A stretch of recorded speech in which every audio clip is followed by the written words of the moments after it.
Hey, the Breakmaster here, and this is gonna be my Tiger and Bunny episode 17 review.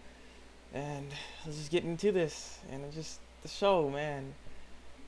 It's really, I don't know. I like this episode, but it kind of frustrates me because I'm seeing all this stuff happen and raising some questions for me and stuff. But we actually get to see Tiger's past, to why he even became a hero in the first place. So it was very interesting to see. But basically, it starts off with the episode he ends up going home and he's riding with his brother. The person that's in the car with him is his brother.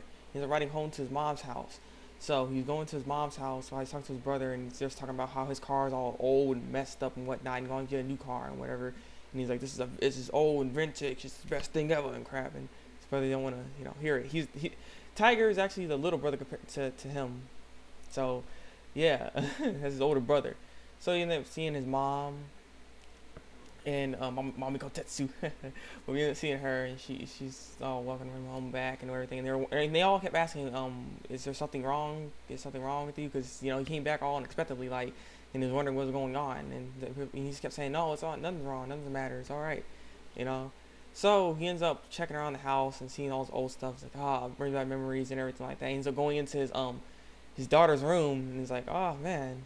And he's like, I've seen this desk, I've seen this bed. And he ends up opening the drawer in the desk, and he's like, oh my god, because he's like, oh my god, but he was kind of surprised to see he had those pictures that Barnaby took, the speedos and crap. She had those pictures.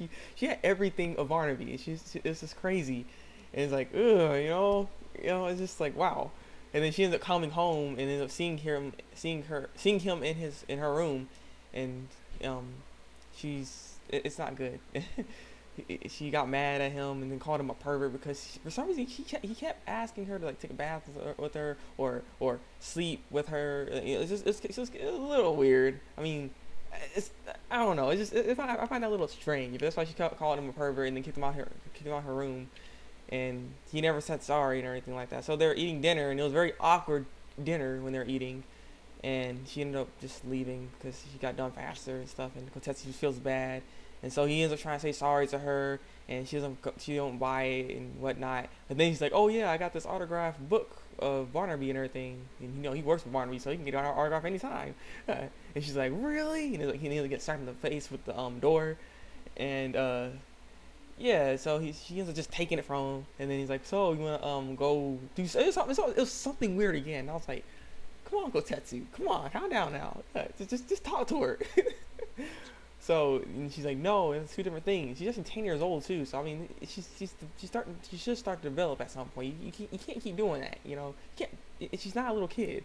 She's not super duper little anymore, anyway. And he's wondering what the heck's happened to her because she's so different now than what she's seen before. And so he starts talking to his brother again because she was at the bar, because his brother asked him if he wants to be at the bar late at night like he usually like old times. So they started talking and everything, and basically Kotetsu's brother is like, I know what's going on, man. There's something wrong with you. You don't want to tell us, but I know there's something wrong with you. You can't hide this stuff. You're always stubborn about that stuff and whatnot. So he ends up putting his glass down. He's like, you're losing your powers. Your powers are declining, aren't they? And he's like, then he starts telling him everything. Kotetsu starts telling him, he's like, yeah, my powers are declining, and I don't know if I can keep being a hero anymore, and I just don't know. And it was sad because he actually started to cry a little bit. Right there, he put his head down so his brother couldn't see, but he was crying, and then his brother was just like, he didn't really say anything much. He's just like, it's all right, man, it's all right. So they end up getting out of there. When he was about to leave the bar that his brother owns and everything, his brother hey, Kotetsu, and he's like, yeah, like $2. And I'm like, oh, what the heck, really? So he ends up putting $2. They're all mad, and then he says, hey, Kotetsu. And then he turns around again, like, yeah. But then he just says, don't worry about losing your powers. It's not the end of the world. You still got things. You still got a life. And so he just thought about it. And then so after all that was happening, Kotetsu's not good with her daughter, with his daughter. I mean, and it's just like it's really bothering him, and he's trying his best to try to do anything, but he just doesn't know his feelings. That's what his brother was telling him about her. It's like you don't know her feelings like that, and she feels lonely basically. So then we see a backstory for Kotetsu to why he became a hero. Basically, his wife ended up was really sick, really sick, and she wanted him to become a hero and always be a hero and save people and whatnot. So he's like, but I can't just leave you here at the hospital by yourself like this, and he didn't want to do it, but that was her wish, and so he's like, okay, you're happy now, and she's like, yes, I'm happy. And then after he left, she basically just died after that, and it's just like, it's so sad, and that's why he wants to become a hero. That's why it hurts him so much to why he doesn't want to stop being a hero. But then he ends up finding a new light that he wants to be his daughter's hero, so he stopped being alone and everything. So because basically his daughter was going home from school, and she ended up praying because her grandmother or Kotetsu's mom ended up falling and hurting her back and stuff. So she was really worried about it, because if she dies, she's gonna feel really lonely and everything. So she was really concerned about that. So she was praying at a shrine, doing this like, please help her, please. And then it started raining crazy, and then thunder was going crazy. So yeah, she was praying for her mother, praying for her grandmother and stuff like that. And then thunder was just going crazy and destroying everything. And basically, she got trapped in the shrine that she was praying in, and it was just really going bad. So he ended up actually saving her by using his powers to listen in, to hear her say something. His powers are cool, but it sucks that they're gonna be gone. And yeah, so he ends up actually saving her, and that ended up making her like Kotetsu, making her like Kotetsu a little bit more and whatnot. And basically at the end of the episode, he ends up actually deciding that he's gonna quit being a hero, and I'm like, crap. So I wonder what's gonna happen. He's saying he's gonna come back and try to be there for her.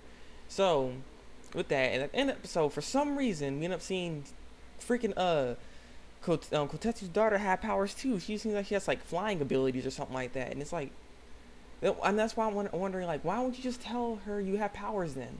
I mean, since she knows she has powers herself, then why don't you just tell her? That's why she got powers in the first place. It makes no sense to me why she wouldn't tell her that he's a hero.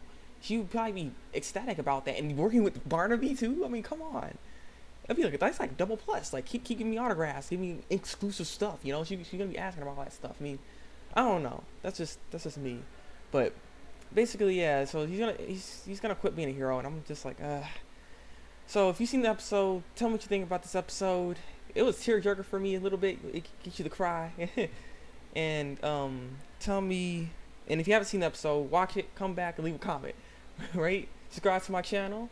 It's Thabreakmasta, Tiger Bunny episode 17 review. Break out.